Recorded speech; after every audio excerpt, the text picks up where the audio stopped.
Hi there, everybody. This is John Drew here from Elevated Planet. Jolé Gabrielle here from Elevated Planet, and we'd like to welcome you to today's show where John is going to tell us more about. 2,000 years ago, following the crucifixion, the followers of Jeshua scattered to various locations from where they could continue their teachings of the Way. Jeshua's uncle, Joseph of Arimathea, and Mother Mary moved back to their ancestral roots in England, while Mary Magdalene lived in the Languedoc region of Gaul, which is now France. However, during the years that followed the crucifixion, a Gnostic group met in Midsummer Gatherings on the island of Cyprus where Mary Magdalene delivered keynote speeches. This is forbidden knowledge, forbidden by the Church because it could lead to enlightenment and empowerment of those who heard it and applied it in their lives. These teachings have a profound relevance for human evolution as we reach the end of this planetary cycle. Through this Magdalene wisdom, we present foundations that bring us towards balance, harmony, and oneness in our lives. But this is far from an easy journey, so to assist us, we lean into the inspired teachings of Gregg Braden. While we have it on good authority that Mary and Gregg have never shared the same stage before, Elevated Planet has decided to put that to rights. All revealed wisdom is then encapsulated into another wonderful Jolé Gabrielle guided meditation to help us embody these messages. As ever, whether you perceive this as truth or deluded nonsense is for you to decide. We're just here to plant the seeds. This is going to be a really important show. I think that's how I would describe it, because we know that we are at this shift of the ages. We know that there are various things coming to the surface now to be released. We know that we have an opportunity to step back into our power. We've had decades upon decades. In fact, our lifetimes have typically been programmed and conditioned to believe we are far less than we are. And this is now the time when we are stepping into that power. And this show is really all about helping us step into that power and understanding what that journey is like. Because it's not an easy journey. There is decades and decades of programming to unwind. And it is naive, if you like, to say that this is going to be an easy thing. But you have to, again, it's like the game of life, right? But to play any game, you've got to know what the rules are. So this is giving us a real inkling into what we can focus on, what we can choose to focus on, what can elevate our frequency and our consciousness, and in so doing, help everybody around us. So, I'm just excited for this journey. I mean, what do you reckon, Jolé? This journey is one that is, you know, taking us into a new reality of our own making. You know, in the dinosaur age, which is mine in the past, is what I'm talking about. We had all these traditions and customs that we were following, and we were following them in a way that was rote. We didn't quite understand. We weren't quite able to absorb because they weren't in alignment with us. But the veils are beginning to thin. And what I mean is these things are being resolved and dissolved, removed. And although it's shocking, it gives us the opportunity to rebuild. I remember in this movie I saw, it was somebody said, when there's blood on the streets, it's time to buy, right? Now that's for the Yeah. other side. But how we can interpret it in a spiritual level is when there's so much chaos happening, this is the time to really dig into your spiritual gifts, right? This is the time to share, add value to people's lives, collaborate, think about more than just us. So that's kind of the flip side of that. And then once you move into some stabilizing energy to build a legacy, to leave something lasting this time, that will bring all of us together and raise our frequency and vibration. And when we look back on these stories, so much of it has been taken out, mostly coming together. Mostly, what are the practices to raise our vibration? So that's where John and I come in with kind of doing the work. John has done the work and he has given us some of this blank space. He's able to fill in the story. And I'm so excited because what that does is that then puts the power back in our hands, because knowledge and wisdom is what is going to move us forward. And the integration of our masculine and feminine energy to work out the polarity that we're experiencing in this lifetime. And we see the world experiencing it. So what's going on inside of ourselves is usually manifested out in the world. So the work is definitely internal. Yes. Yes, it is. Yeah, very well said. And you know, this is again our mission statement. The secret of change is to focus all your energy not on fighting the old, but on building the new. So that is something that this is really all about, because we are building the new. Our community are building the new. This is us heading towards a world of unspeakable beauty. Because if you go back to conversations with God and Neil Donald Walsh, um, you know, channeling that God energy, said that, you know, we are the ones in control here. You know, we are the ones Yeah. who have free will. So therefore, when we decide whether we create a world of unspeakable beauty or its opposite is really down to us to decide. Now, I know which one I want. Yes. And you see all of these things falling away, all of the kind of, not all is a very extreme word, many things are falling away that we relied on in our past. You see them dissolving, especially in America and around the world. Some of these boundaries, these checks and balances are now we're in the Wild West. So take your fear, your grief, your doubt, and focus it into building your life, to into cleaning up your insides. What does that mean? The more authentic you become, the cleaner, the more authentic and peaceful. Like, we're authentic sometimes and violent, but we want to be authentic and peaceful. The more neutral you become, the less that you have these mood swings, you know that you're going in the right direction. Now, we know age helps that as well, but internal work is how we kind of close the gap between who we are and who we want to be.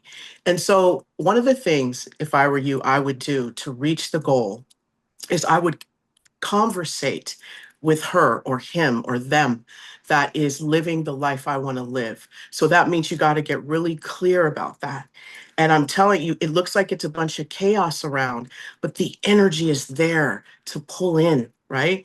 And it's free for all. It's not, you're not being vampiric because the energy is being released. So because of that, it's time for you to kind of pull your energy back. Call all your energy back, all your power from the programming and the conditioning.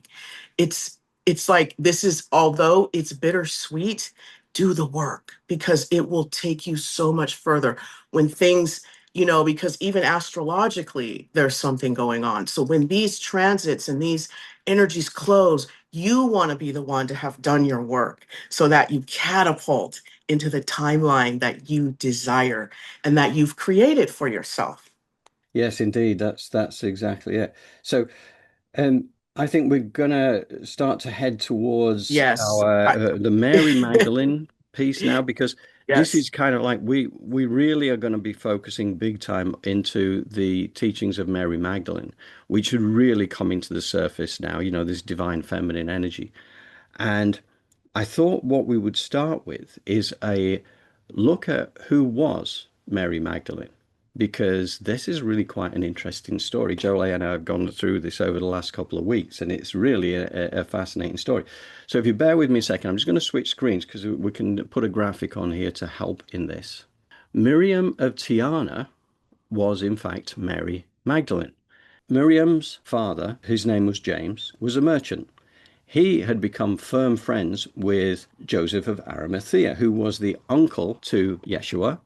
He was the brother to Mother Mary. Because of the trading nature of what James was doing, because of the trading nature of what Joseph of Arimathea were doing, obviously they did a lot of business together, and their families were very well known to each other, and they were very firm friends.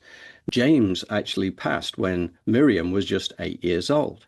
And at that point, Joseph of Arimathea was able to adopt Miriam into his family, so she moved to Jerusalem.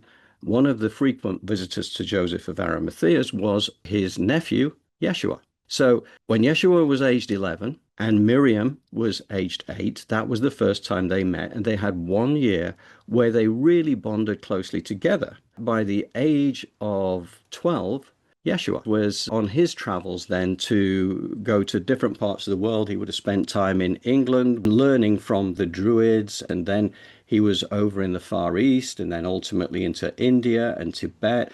And meanwhile, Miriam herself went to the Isis Mystery School based in Alexandria. By the time they came back together, they were high priestess and high priest. And then there's a 12-pointed transformational vortex that you create when you reach that level of consciousness. And a divine masculine and a divine feminine together becomes enormously powerful. Whenever Yeshua was speaking to a crowd of people, Mary Magdalene was always with him. Now, she wasn't doing the talking, but she was using her energy so that it would provide this harmonious blending of divine masculine and divine feminine energy. And then when he was addressing a crowd, he would always be looking across the heads. Because of the heads, he could actually see the geometrics and the colors that came from the crowd, because that would tell him their level of consciousness. And he was able to send waves of the geometrics of unconditional love across the crowd, which is why he was so impressive a speaker. But it wasn't just Yeshua, it was Mary Magdalene and Yeshua working together. One of the things that is also interesting is who Mary Magdalene, i.e. Miriam of Tiana's grandfather was. So this is Balthazar, who was the grandfather to Miriam of Tiana. Now, he was from Persia with African roots, and he was one of the Magi. He was one of the three wise men, or the three kings, whichever you want to call it, who attended Yeshua after his birth. Now, this is where I kind of got a little bit more of a personal connection with this, because I remember the only ever school nativity play that I ever took part in was when I was promoted from shepherd to a wise man. I was Balthazar. So I had to have stage makeup every time. I did look a little bit strange. And I didn't tell you this, Jolé, but one of the things I was able to do was actually just go back and get some footage of when I was in that school play. And of course, it was like back in 1970 when I was 10 years old, and managed to get a few seconds clip. So I thought I'd share that with you. So you ready for this, Jolé? Yes, let's see it. Yep, there I was on the lead camel. You can't tell me from this, it's me from that angle, but yeah. Oh my gosh. John, you're hilarious. I swear to you, AI and blackface, you're going to get us canceled, young man. Now, yeah, See, so I really did play that role. And I find it fascinating all these years later that you discover that that was actually the grandfather of Mary Magdalene. And, our drama teacher was Mr. Spielberg. He was very keen on production quality. And so, you can see that a lot of effort went into it, the backstage, all that kind of thing, and it's slightly digitally enhanced. but you'd want to look at these things. Like we said, I was doing a meditation and I was telling John, I felt like my heels were on the edge. And if I were to step back into the past, I would go into the abyss. So it's like these things that you're seeing and that you're feeling that may be triggering to you, that's where the work is at. Because why are you offended about the petty? Why aren't we offended about what we'll see, Rwanda? Why doesn't Palestine offend us enough? Why doesn't cancer be something that is absolutely offensive to the point where we are doing everything we can to eradicate this? I'm that person and you're that person if you're watching this. So bring that into your meditation and come see us on Thursdays for Pam Gregory, because this is huge too. We just saw with John taking us through the history of Tiana and the Mary Magdalene, and there was a chaotic energy around during this time. There was a Sanhedrin council, which John and I talked about, the Sadducees, the Pharisees. And what's going on today is paralleling these things in many ways. And it's not about a culture, it's an energy. It's an energy. So we need to stop with labeling these things and judging these things, people, and seeing it for what it really is, which is an energetic problem that begins within us. But then on Thursdays or whenever you do your meditation, you get together and you bring everyone into that love. Because even during this time, what was the Messiah saying? He was trying to bring us all together during this time that was so chaotic. And so we have some parallels going on here. And I talked to you, John, and I asked, like, after all the wars we've been through, all the countries we've destroyed with dollar diplomacy, all of the famine and the food, why are we still here? Why haven't we learned the lesson? We're talking about some things that went on 2,000 plus years ago, and the same things are still happening. How and when are we going to break this pattern? Right now. So let's move on. Yeah. And No, let's see. and this is kind of another exciting point, actually, because, you're absolutely right. I mean, these things do follow a circular pattern, but this is for a purpose. And you go back to, and I mentioned this to, again, researching through Joanna Prentice and Stuart Wilson's work, I discovered that, because we talked about this 3 point process, which began in Atlantis. Then there was the crucifixion itself, which was the second part, the anchoring of unconditional love into the core of the earth was part of the crucifixion process. That was a necessary part of it. So that had been 150 years worth of planning. If you follow our stories, you'll know all about that. But I always wondered, the anchoring in Atlantis, how did that happen? And I Yeah. just found out yesterday. And what was really interesting about this, there was a high priestess in Atlantis who was known as Anawa.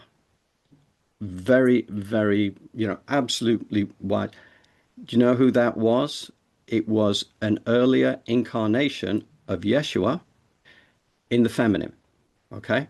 So when you think of that, and here's another point, actually, I just kind of like made me think about this actually. The number of incarnations, and I get this all a lot of this information comes from Alariel, who we know to be one of the 12 angels who supports the Melchizedek teachers, and therefore this information is fantastic. I love this information. But one of the things he said is that typically in incarnations, given how many times we've been, undoubtedly, we've been on this planet hundreds of times, hundreds of incarnations, if you believe in, which I certainly do.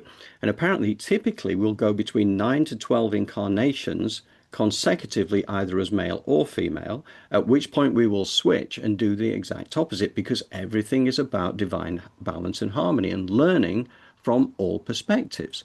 So we've been all different religions, we've been all different nationalities, we've been the masculine, we've been the feminine, we have all these experiences behind us. And certainly when we look at Yeshua, we always think of him as the male figure. He hasn't always been the male figure, okay? And again, this is about balance, because he was only able to achieve what he was able to achieve because he had his high priestess, Mary Magdalene, bringing her energy, which was just as important as Yeshua's as well. So again, it's all about balance. It's all about, and balance and harmony, right? Correct. And I believe that we as a collective have the power to close the loops that no longer serve us. This timeline sucks right now, and it needs to be cleaned up. I'm just being real. And I want to go to another one. And if you want to go to another one, you've got to do your work. But the work now moves into the feminine and the nurturing. So that means you can't just be thinking about self. That's why all this narcissistic energy is being exposed and coming to the surface. We're seeing what narcissism looks like, and we're seeing what the opposite polarity, right, of the feminine, the too much of the feminine, the empathetic energy looks like. What we're doing as mass consciousness is we're trying to bring it in. And so we use these historical learnings to be consciously making a decision to go, our loop, I think I want to close that. The famine loop, let me do what I can within me to not deprive myself of the things that bring me joy and pleasure. These are like, it's not just about us, and then it's not just about outside. It is really about trying to integrate with what you're living with. You signed up for this. We did. I signed up for it. You signed up for it. And now we're sitting in a cesspool. So it's our job to clean it up. Now, I know that this is like, it's beautiful. I said that, but there's work to be done is all I mean, because we see it around us, and it is up to us as a collective to move it in a different direction. And so these breadcrumbs are what we use to inform ourselves. Yes, indeed. And I mean, and again, the thing that makes me particularly excited about this time is that we talked about, the original source of that three-part process took place in Atlantis. The second part was the crucifixion. The third is now. That is Mhm. why we're here. We're here for the shift of the ages. That is why we're here. That is why we're, doing what we do, and why our community are doing what they do, is because we are here for this shift. And this Yeah. shift is into higher consciousness. This is into fifth dimensional energy. But to your point, Mhm. you have to do the work, right? You Correct. need to raise your consciousness so that your vibration will match where we're going. Because if your Right. vibration is stuck in the third dimensional energies and fear and anger and division, then you cannot go to a fifth dimensional kind of new earth. So Yes. this is what it's all about. This is the opportunity, and everybody has a decision to make. There is no wrong choice, because everything everything, this is a free will planet, and everybody will have their moment. And even Mhm. those who move away from the light, okay, that's a journey of their choosing, which we've all done that in lives past as well. So Mhm. it's not to judge, right? Anyway, I think that what we've got coming up here now, and I think we should leap into it, is again Yes. talking about that balance and harmony, right? Which we've just Right. talked about. And I want to say one thing before we go into it. Maybe people are asking, well, how do I know my frequency and vibration has been raised? Because you're being peacefully authentic in real time. You're able to manage your emotions. No matter what is going on, you remain in balance, Yes. or in Yes. harmony, I should say. Because I Yeah. want to say one more thing too. Balance, if you think about balance, you have to stay still. I learned this from my coach, Jessica. You want to harmonize because that moves. So balance is like you want to, it's stillness there. Mm, There's mm. balance in the stillness. But when you're in action, it's more of a harmony thing. Okay. Yes. So this is what we're going to be talking about now, care of Mary Magdalene summary. So what used to happen is that when they used to have their midsummer gatherings on Cyprus, they would again talk about experiences. They would Mary Magdalene would talk about the time that she spent with Yeshua, learning from each other. And what she would always give was a keynote speech. So in the 11 years that followed the crucifixion, they met 8 times. So 3 years, it wasn't logistically possible within that 11 years, but they managed to get together 8 times. So there are 8 Mary Magdalene summaries. Now, the balance and harmony happens to be one of them. So that is what we're going to listen to now. So if you bear with me a second, we are going to switch screens and listen to that.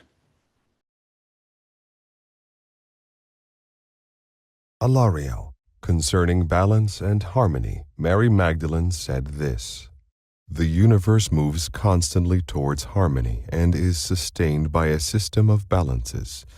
When you know about these balances, you begin to understand the true nature of things. In this way, an understanding of balance helps you to penetrate the veil of illusion and see things as they really are. Throughout creation, there are a series of spectrums of energy with opposing polarities that seem to be at war with one another. Yet this is an illusion, for at the midway point within each spectrum, the extremes vanish, and all is brought into equilibrium. Opposites are identical in nature but different in frequency. Thus, hot and cold are identical in their essential nature, which is one of temperature, but they represent different frequencies within that spectrum. Human life seems to be full of these pairs of opposites, including gain and loss, activity and stillness, more and less, loving and hating. greater and lesser, and these dualities do seem to dominate your lives. Consider, for example, the duality of gain and loss. This spectrum of energy is about supply. Gain is a plus of supply, and loss is a minus of it. Only on one point in the spectrum, the midway point, is it in balance. Here there is no gain and no loss, just the harmony and oneness of supply. If you reject and push away any of the energies on this spectrum, or try to attract and draw to you any of these energies, then you are not at the midway point. Try to focus and live at the midway point on all the spectrums of energy. At this point, there is a resolution of all energies. Here there is a balance. Here there is equilibrium, and here there is peace. Here there is direct knowledge of reality, for at any other point on the spectrum, plus or minus, you will be influenced by the illusion that one end of the spectrum is better than the other end, and you will not be able to see things as they really are. Once you know about this system of duality, your perception of gain and loss shifts onto a more subtle level, and you begin to ask yourself more fundamental questions. Is a gain only an apparent gain? Is a loss only an apparent loss? Could a loss on the physical level really be something quite different if it led to a gain on the spiritual level? And is the whole spectrum of gain and loss not about acquiring and losing all, but about seeing into the real nature of things and looking beyond duality into the oneness of the real? Learn to look at all the dualities in life as linked together within these spectrums of energy. Focus on the midway point and bring the opposites together in your consciousness, affirming that what you are seeing is not duality at all, but the fundamental transcendent oneness of things. In this state of non-duality, you become increasingly sensitive and aware of the reality which is the all. And the more you integrate with non-duality, the more the illusions dissolve and the veil of forgetting begins to thin. Here at last you begin to see things as they really are and start to understand your own true nature as a being of light. All this greatly increases your sensitivity to balance and harmony. These are keys to the process of spiritual unfoldment, so be aware of the effect your behavior has upon your inner balance. Arguing for this or denying that removes harmony from your consciousness. By accepting everything that happens to you as part of the balance of Father, Mother, God's creation, you affirm harmony. Through harmony, the universe moves back into its natural state, and the all sings within the silence of the heart. Commentary by Alariel.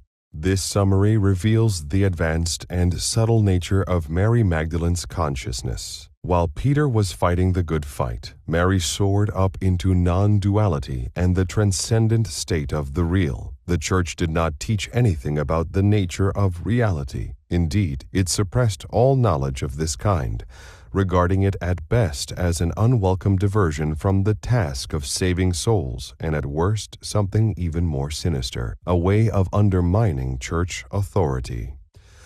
The pairs of opposites may seem a very strange concept to the Western mind. The great sage known to the Greeks as Hermes and to the Egyptians as Thoth used opposites as a central element in his teaching, calling this the principle of polarity. Unfortunately, this information, well known to the mystery schools, never percolated through the mainstream of Western thought. And so most people in the West were not able to benefit from deeper knowledge of this kind. This deeper knowledge will help you to understand the importance of balance at every level of the universe and why harmony is such a supreme and fundamental law. To enter conflict, even in a just cause, is to turn your back on harmony and move away from the nature of reality. Become sensitive to every little ripple of disharmony in your life. Resolve it and ask forgiveness of any you may have wronged. Use a constant process of forgiveness to deal with the ripples of disharmony, so that they never develop into waves that threaten your inner peace. Comment by Stuart. There is such depth to this teaching on non-duality. Consider for a moment one duality that has caused much suffering within the Essene soul family, the duality of giving and receiving. In the words of Saint Ignatius Loyola, in his prayer for generosity, Over the last 2,000 years, we have become so focused on the need to give and not to count the cost that, in effect, we have shut down our ability to receive. Is this why so many light workers seem to have abundance issues? The idea that you are in illusion at either end of a spectrum of energy, but can have direct knowledge of reality at the midway point is highly significant.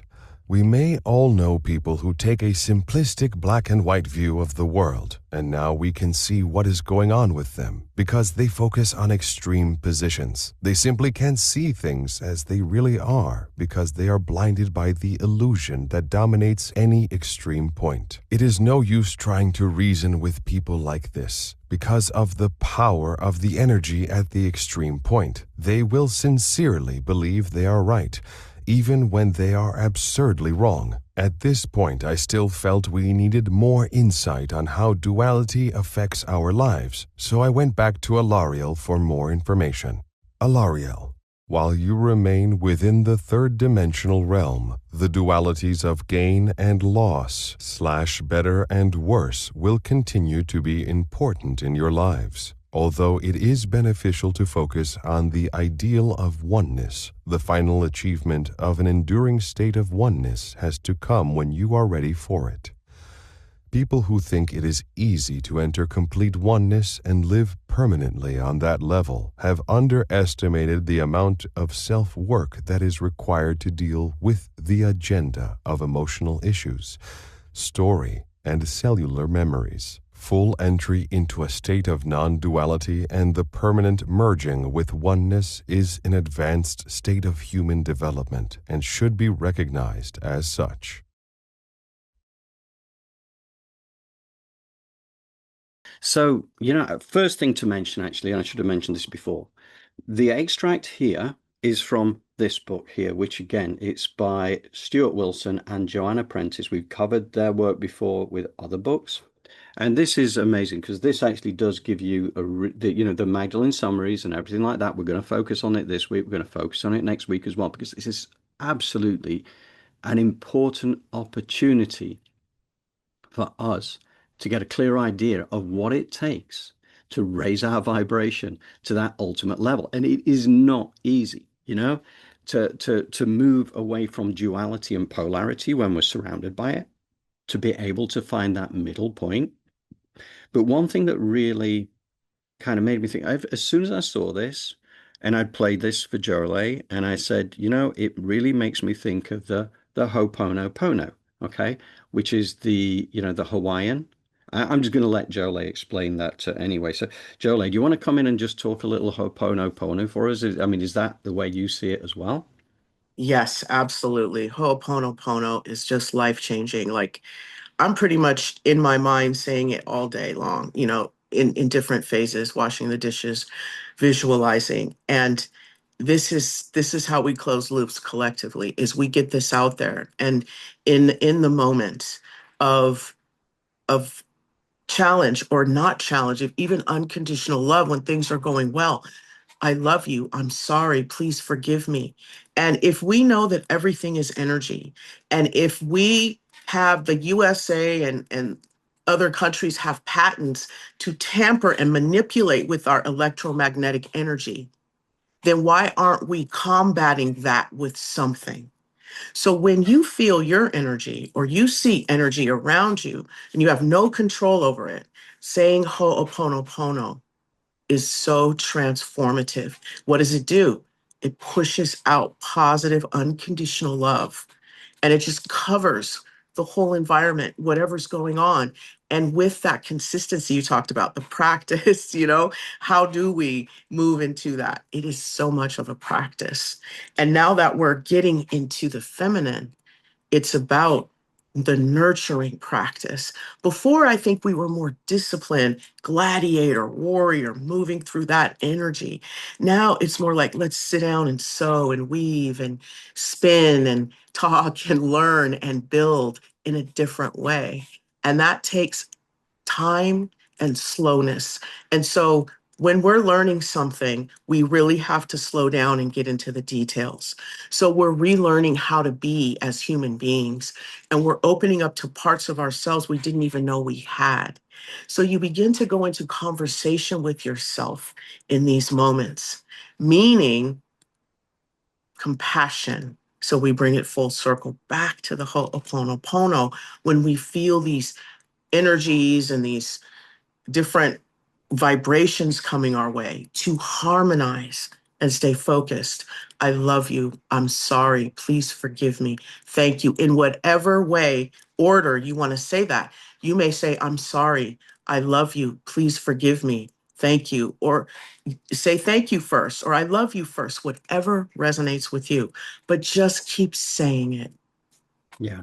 Yeah. And honestly, I remember we did the show on that maybe even a couple of years ago, when the doctor, I think it's Dr. Joe, was it? I can't remember his surname, but he Mhm. was the one in Hawaii who went to effectively this asylum slash prison kind of thing where he worked with the inmates, and all but like the last couple of inmates were ultimately released back into society just because of the Ho'opono energy that he was able to transmit and to use.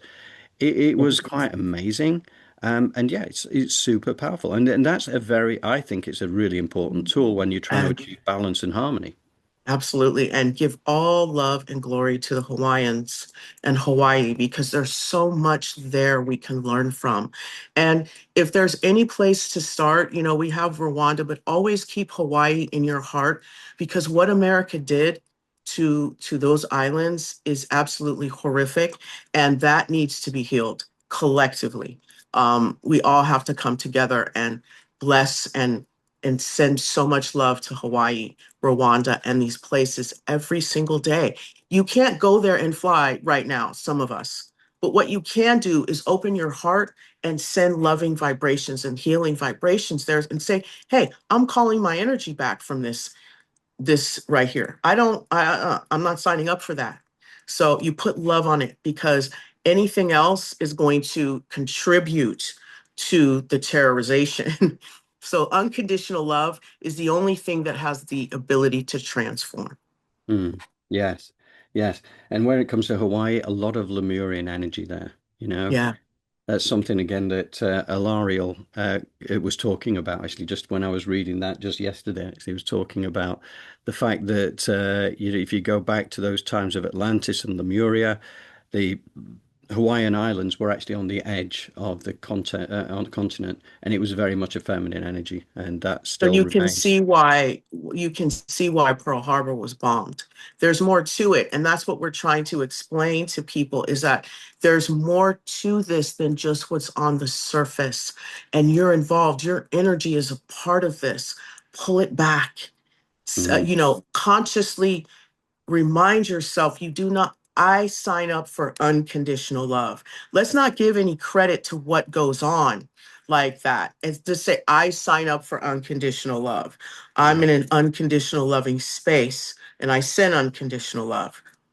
These Yes. things really have an effect, especially when two or more are gathered. Yes. Yes, exactly. And, I mean, again, it's accessing our inner Christos, right? It's our Christ consciousness energy. And that's what this is all about. And I go back to, like, again, a few weeks ago when we did that show where Elizabeth April was tapping into Yeshua, and he was showing her these like millions of astral bodies or whatever, and he's saying, okay, these are my followers. These people believe in me. He said, but the problem is they don't believe they are me, right? That is a Exactly. crucial thing that we have to remember because we are the second coming, all of us. But we have to access our heart-based Christ consciousness within. We have to choose to activate it and we have to believe that. So it's not just a case of worshiping a deity. Yeshua is our brother. That's what he said. He wants to be seen as our brother. So that is the way we have to embrace this. That is the way I see, or I choose to embrace it, because nobody has to do anything, right? They do what feels right to them. But that is what I have learned on this journey so far. So I'm excited about that. We can access our inner Christos, which means crystal. That is that energy that was anchored into the core of the earth during the crucifixion process and is now becoming available to us. And the other thing that gives us an awful lot more hope is that these new crystal children who are arriving, and the rainbow children, the indigo, they're all light conceived, which means that they come in with a higher expression of consciousness, which means that we are now being surrounded by beings who have a higher level of consciousness and can elevate all of us along the way. That is what's happening around us right now. So, Yeah. regardless of the chaos that we see in the world around us, don't worry about the chaos. Go within. That's where the Yes. answer is. And ground, obviously, because you're talking about these crystals releasing this energy, and that's how you would gain it or have access to it, is by visualizing yourself grounding into Mother Earth and receiving the messages or the gifts from those crystals. So these are just practices, and we think I need to sit down and I have to carve out time. Absolutely not. Yes, I do believe we should do that as well, but if you get your mind moving, if you start thinking and paying attention to detail, ooh, I need to ground. The moment you say that, your energy's grounded. Let me pull my aura in and put roses up around it because I feel a little uncomfortable. I'm having anxiety. Your body responds, your nervous system responds. But the thing is we go in the past, we have destroyed this knowledge and wisdom.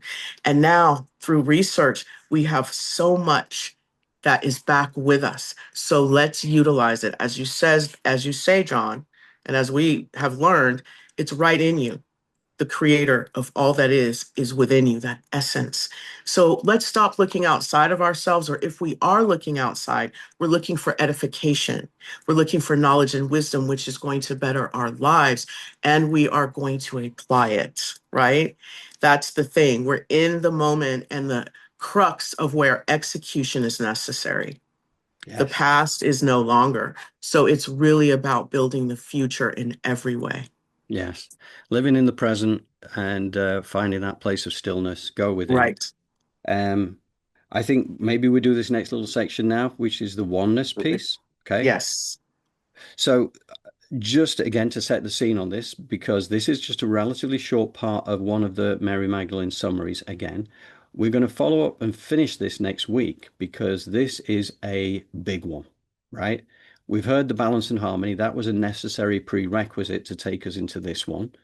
And we're just going to do this little 3-minute section and then we're going to talk about it. So bear with me a second. We are going to switch screens. Alariel, concerning oneness and the all, Mary Magdalene said this: Many people in the early stages of thinking about oneness see only the smooth and comfortable side of it. But as you journey to the core of oneness, you will discover many layers of challenge. Looking beyond every kind of duality and living at the midway point of balance is only the beginning of it. As the all values every culture, every race, and every tradition equally, you will have to throw away all your prejudices and opinions and live in an opinionless state. The all teaches you to accept everything that happens to you with an open mind and an open heart, and it teaches you to live in the present moment and let go of all the past, your traditions past, your teachers past, your country's past, even your own past. When you live completely in the all, you rise up each morning like a newborn babe greeting a fresh day. Nothing in your consciousness is fixed, and all of your consciousness is open to whatever the universe has to teach you. Then you will cease to seek teachers only amongst human beings or angels, realizing that any little creature, any flower, or any beautiful aspect of landscape or sky can teach you profound lessons as you tread your path. And in time you will come to value the everyday experiences of your daily life as your very best teachers. When you live in the harmony of the all, you are the friend of everyone and the enemy of no one. Even time will expand and contract to serve you. And you will begin to observe Father, Mother, God in everything you see. Seeing Father, Mother, God in everyone and everything that you encounter will change your perception of the sacred, and you will begin to find wisdom and perfection everywhere, even in apparent folly and chaos. If you should travel through a land in conflict, you will see only peace, and your presence will bless everyone you meet, for it will remind them of their own peace that comes from within. Rooted in the real, you will bring a glimpse of reality into every life you touch. Because the All contains all space and all time, it also transcends all space and all time. By attuning to the real, all knowledge and all wisdom can be assessed. But assessing knowledge and wisdom is one thing, and being able to absorb and apply it is another. When the consciousness reaches a certain level, the wisdom of that level becomes available to you, and you are able to retain it and use it because you are on the appropriate level to do so. If you access a level of wisdom beyond your level of consciousness, it will be slippery, like a fish, and will slide out of your mind before you can absorb and apply it.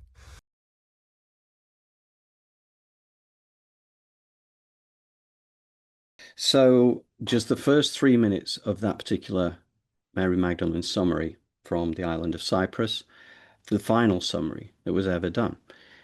I think this is kind of like the challenge that we have. Okay, the balance and harmony is one thing, to try and live in that midway point, that divine neutrality. And the likes of Pam Gregory talks about this, like sitting on the eagle's perch kind of thing and viewing everything, but not actually getting, emotionally triggered, finding that place of neutrality. The idea of being able to live in an opinionless state when all the external world around us really tries to drag us out of that, and again, everything in the external world is designed to test us. Okay, that's the way it is.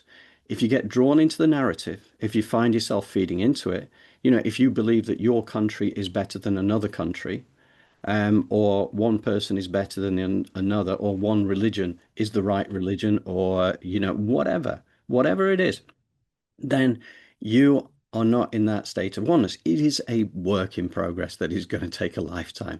But the fact is, the first thing you've got to do to get involved in a game is to know the rules of the game. These are the rules of the game that we are now playing. And I find this really amazing. And the rest of this is fascinating as well. So when we play this next week, we'll include that first 3 minutes again, because it's worth reinforcing it. It's worth listening to it again, and then listen to the totality of the message from Mary Magdalene.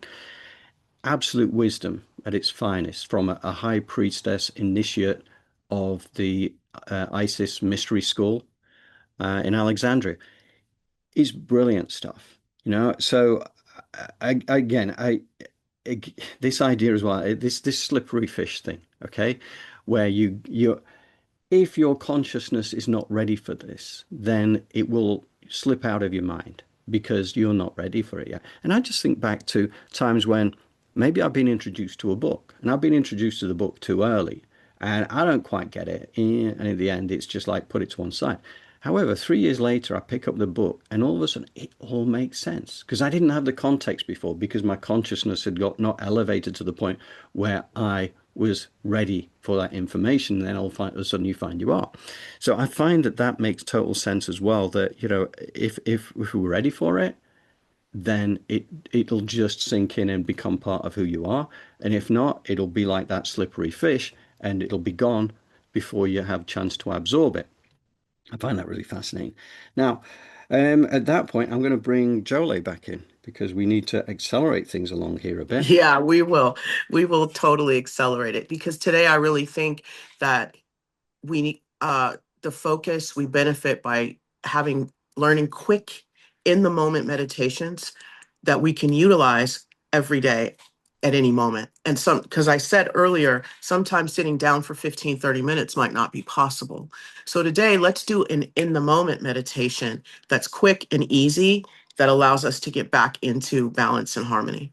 Yes, yes. And first, before we go there, we've got to go to Greg for another tool, Yes, right? yes, We've that's had right. we've had a lot of tools for the journey from Jolé today. Thank you very much. That's been really, again, very helpful. And I know we're not done with that yet. But what we also want to do was bring in Gregg Braden, because this idea, again, of living in an opinionless state how do we achieve it? Because again, that's not a natural state for us who've grown up with this, surrounded by polarity and calls to judgment by everybody all the time. So Greg has got and we've used this before because it's just brilliant. And, love Greg's work, always will. And he talks about the gift of the blessing from one of his audiobooks. Again, so we're going to tap into that now. And I think it's a really vital tool for us going forward. What do you think, Jolé? Absolutely. Yeah, cracking.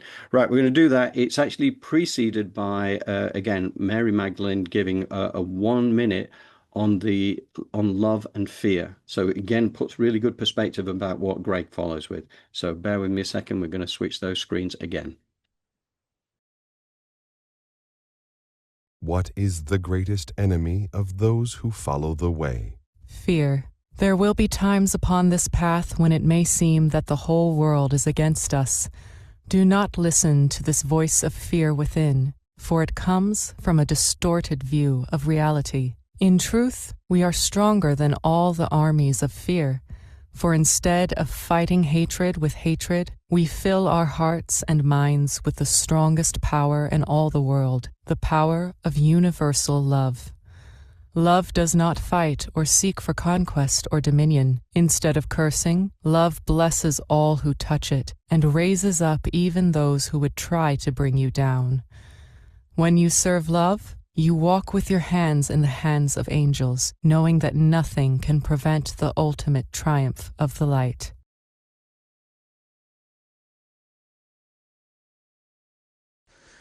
So, how do you apply this gift of the blessing? When an event hurts us, typically, we may look at the parameters of that hurt. I'm going to use our example of Rwanda because it lends itself well to this. In Rwanda, 3 things happened. The Rwandans lost their lives.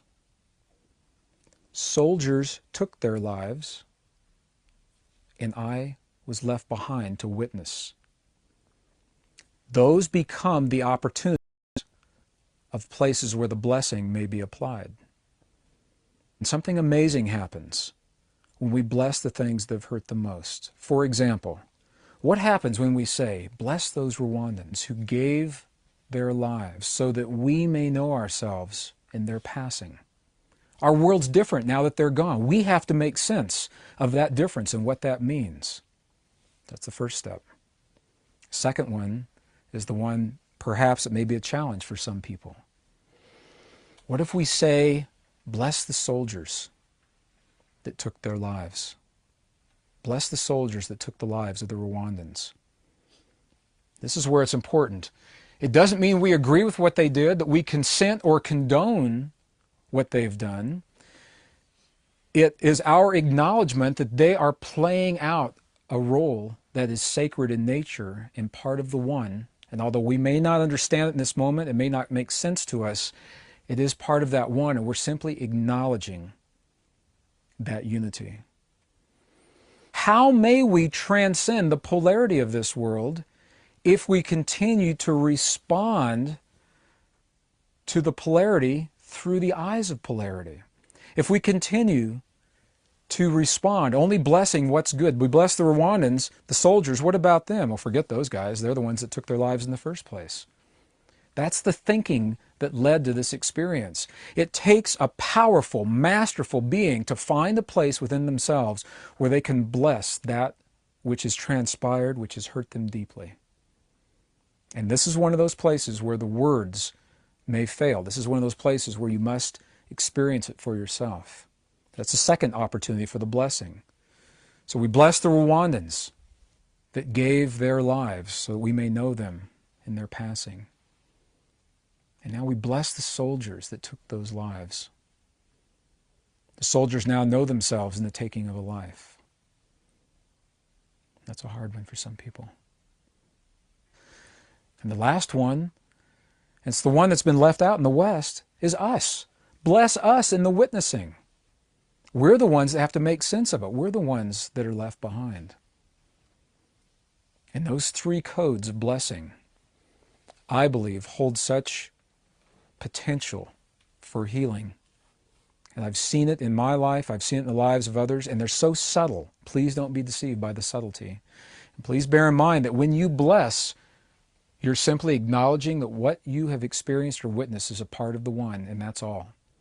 As you sit down with your children in front of the 6 o'clock news, and your children see the outrageous events that are transpiring now at the close of this cycle, shift of the ages, the 0 point moment, where we're being pushed to the extremes of emotion and who we believe we are through outrageous events, some of them that cause a lot of pain. I ask the question, what choice really do we have other than to rise above the polarity that hurts us in the first place? The other choice is to remain a part of the polarity and to be angry and to judge. And this is where discernment comes in. I believe discernment is a powerful tool to recognize what we no longer choose to have in our world, and then to make it so by rising above that polarity. Do we turn our backs and walk away from the things that hurt us and disown them?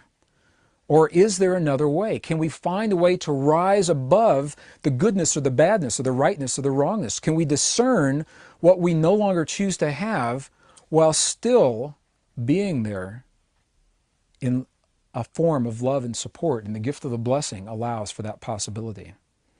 Now, clearly, I would never choose to persuade or convince anyone of anything. These are simply possibilities that I'm outlining.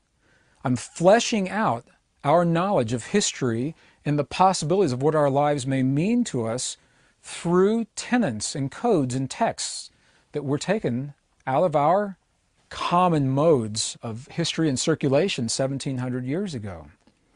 And what I invite people to do is take this possibility, and if it works, if it makes sense, and if you find a place for it in your life, then you've got it right this moment. Embrace it and live what it means.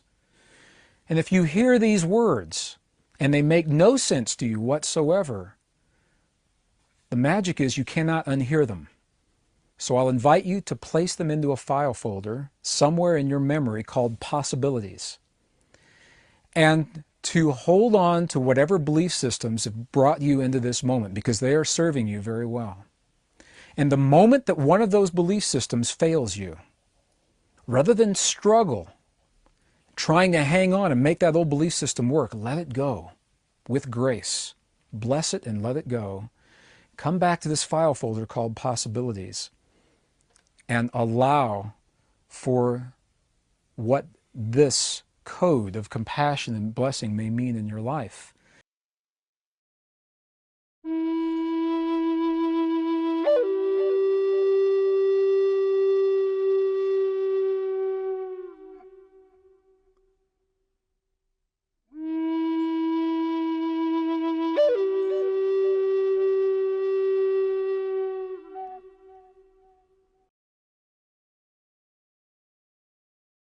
So thank you, Greg.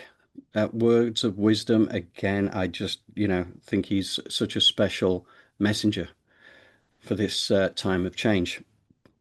And as he says, it takes a powerful, masterful being to find the place within themselves where they can bless that has transpired, that has hurt them deeply.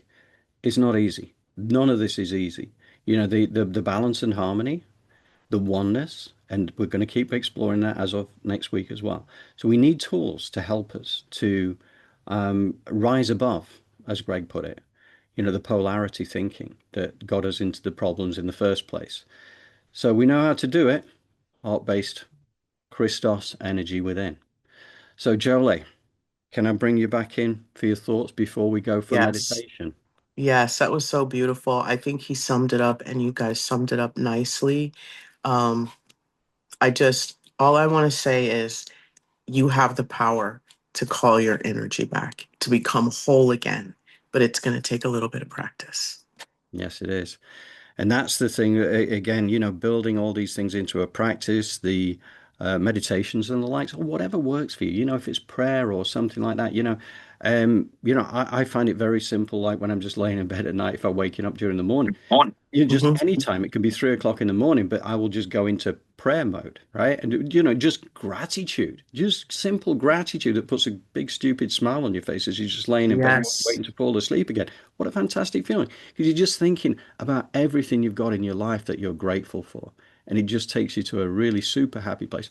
And what you're doing is you're putting it out into the universe, it's amplifying it and bringing it right straight back again. Because if you end up doing that with something that you're fearful of, what's going to happen, right? That gets amplified and comes back your way.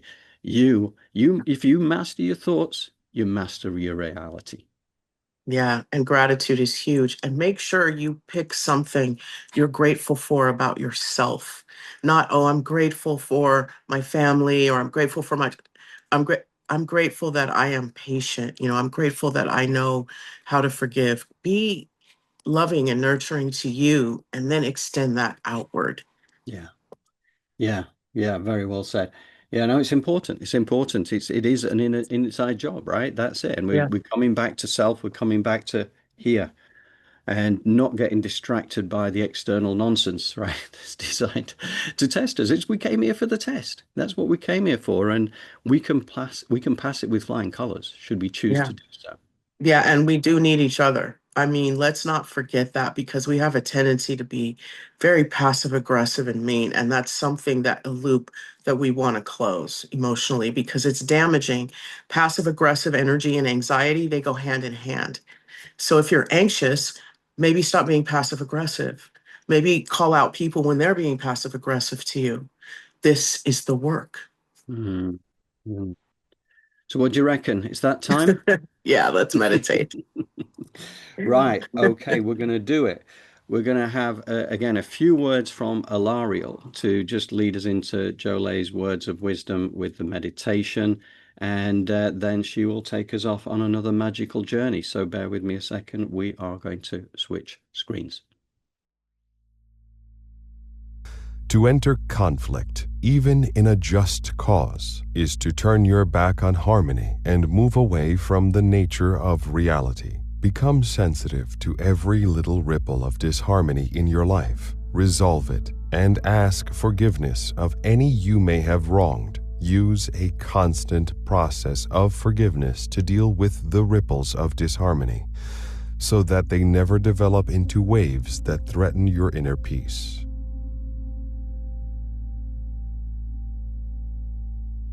Feet flat on the floor, palms face up on your thighs. Breathe with the rhythm of your body as you begin to bring your awareness to your chest. Right here in the center, the core of who you are is unconditional love, forgiveness, and compassion. For you first, and then for the rest of the world. As you ground your energy into Mother Earth, because you are so worthy to live a life that is filled with joy, laughter, and abundance in this timeline. So as you root yourself into Mother Earth, her golden rose-shaped scrubbing bubbles blanket the inside and the outside of your grounding cord. As you simultaneously pull your aura in, your higher self stands at the power position at a comfortable distance above your crown, and you snap in your astral body. Breathe as your astral body downloads all of the information that it received while you were sleeping. A moment may come, a thought, a feeling, an experience that is negative. Your aura layer, you can put roses around it. They represent the energy of protection and transformation. It's beautiful, but it has thorns. So you can only touch it and come at it a certain way. So put roses around your aura whenever you're in groups or around people that make you uncomfortable. Open up the line between you and your higher self by creating a portal, and so that your higher self can communicate with you clearly and your job is to follow its directions and flow with it. Although there may be outside information coming in, that brow can serve as a filter. So can the crown. So when someone is bringing information or you're listening to information, you can open up your third eye and put a filter in front of it. That way, only what is necessary and is of your frequency and vibration will come in. Your heart also is such a portal of unconditional love and emotion. And it's a powerful engine. And that is why energy harvesting exists. So you want to put a rose up in front of your heart. And sometimes you can make it chrome, because what does that do? That's going to reflect back to the person how they are behaving. And if it really gets rough, you can put chrome roses around your entire aura layer and reflect back to people what they are bringing into you. Silence is golden sometimes, and we have to choose our words wisely. So we want to put a gold rose in front of our throat chakra to make sure we speak with authenticity, with peace, and also factual information that fails to trigger or activate other people negatively. Our arms are channels of creativity, so we make sure that gold light pours in and pours through our arms, removing any blocks, because we are all unconditional love at our core. What we are doing is removing the blocks that have been generated by time, programming, and conditioning. So allow for that golden light to pour through from the cosmic, through your arms, sprouting out of your hand chakras, filling up your aura layer with this beautiful gold, sparkly energy of creativity, attracting in and magnetizing your abundance. And so when we get into the lower three chakras, these are the ones of execution. So we make sure we clean these out on a regular basis, energetically as well as physically. We keep things moving. So we exercise our spirit by moving out some of this blocks, fear, worry, doubt we're holding in our body. And in this lower level, we want to turn any of the negativity, a color such as bright red, neon green, orange. And we want to go ahead and send that stagnated energy, that energy of deprivation, inconsistency, cowardice. We're going to turn it a color, and we're going to send it down our grounding cord. And yes, our legs, our knees, and our feet are in this. So whatever is blocking you from taking that next step, go ahead and turn it a color, flush it down your grounding cord. You could move it down your feet, and then you fill up with gold light, golden sun, golden moon. Let it trickle down into your legs. Mother Earth energy coming up within. These are some of the symbols and the visuals that you can use in real time to move your energy out and to practice staying in harmony and balance within you. When you are unsure of what to do, you ask your higher self. You be patient and wait for the message. And then you open up that portal between the heart and the center of the head. How does it make you feel? Does it feel good? Is it scary? Just because it's scary doesn't mean it needs to be done. It is something that you shouldn't do. So lean in to the creator within you by using the symbols, the knowledge, the wisdom, and the practices that work for you. And breathe. If there's nothing else you can do in the moment, take those deep breaths and talk with your nervous system. Let it know that it is safe, it is worthy, it is resilient, and it can handle whatever comes its way. and ground your energy. Anytime you need guidance, bring in that gold light. Anytime you need to be decisive, open up your heart. So as you breathe with the rhythm of your body, know that you are capable. You are the solution and the answer to all the questions that life is asking you.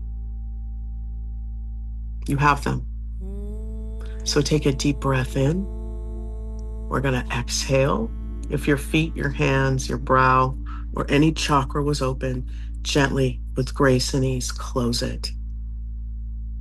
And all of that nurturing energy that you brought in, keep moving with it.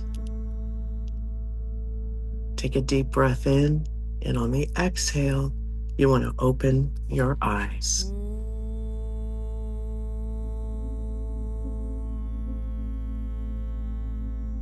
Beautiful. Thank you, Jolé. Yeah, that was the quick and clean version. Oh, I love that. I love that. So no, we actually overran a little bit longer than intended, really, with the show Yes. generally. But there's just so much information there. Oh, by the way, your camera's not on yet, Jolé. Just so you know. Okay, thank There you you for are. that, John. I didn't know. Yes. Yeah. No, but brilliant meditation. I love that because that is so in alignment with where we've been going today. And I think it's just important that people have the opportunity and the tools through meditation, through the gift of the blessing, through Ho'oponopono, Right. and all the Exactly. other tools that you've given us today as well to But help to that's how you, navigate.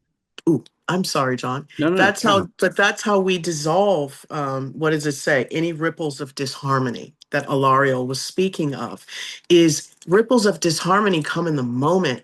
And I know for me, oftentimes it's difficult. I don't have the words or the thoughts in the moment to go ahead and stand my ground. And then 10 minutes later, I have the greatest comeback or whatever. No, now we need to begin to say things in the moment. If it's nothing else, or what do you mean by that? Are you okay? Can you dig deeper? Like, own your energy, set those boundaries, push and lean in to your unconditional love for yourself, because what you're doing is you're really, it's ripples out there, and we help so many other people by being authentically who we are with love. Yes. Yes, and that's what we're learning here. And again, next week we have a continuation of that, the final ever Mary Magdalene summary that came through from Cyprus all those 2,000 years ago. And honestly, we continue this journey, and it's fascinating. It's not easy, but at the end of the day, once you know the rules of the game, you know how to play it. And we can, with the tools at our disposal, we can push forward and we can expand our consciousness and the consciousness of the world around us in so doing. So now we are coming to wrap up, yeah? Yeah, let's wrap it up. Okay, so we're going to do the newsletter. We are going to basically send that out tomorrow with the edited version of this. As soon as we make it available, I'll get it out there as quickly as possible. And again, we always add extra images on there to help with the explanations and tidy things up. So watch out for that. And really, other than that, I just want to say thank you. Oh, yeah. And of course, like, share, and subscribe. Thanks. Yeah. Yeah, we kind of are really into the content, and we don't do that whole call to action sometimes because we'd love for you to comment about what you learned from the show. We'd also like you to know that we are a donation-based channel, so please, if you like what you hear, feel free to donate to our PayPal, and like, share, and subscribe, and get this information out there so that we can remember who we are, so that we can exist amongst each other in a safe, environment. Yes, yes. And to your point, the PayPal donation thing is in the show details beneath for anybody who can access it. We are exceptionally grateful. And thank you to Dennis and Kathleen, Dennis and Kathleen, who donated last time around. So thank you. Really appreciate it. Helping to keep the home fires burning. Thank you. And okay, well, with that, I think, oh yeah, and of course, anybody who has any messages, anybody wants to join our distribution list for the newsletter, you can send an email to me, John Drew, at elevatedplanet.life, whether the message is for me or for Jolé, and we just field these together, and we always love to hear from you. So please don't hesitate. We love you all. We are so grateful you're on this journey with us.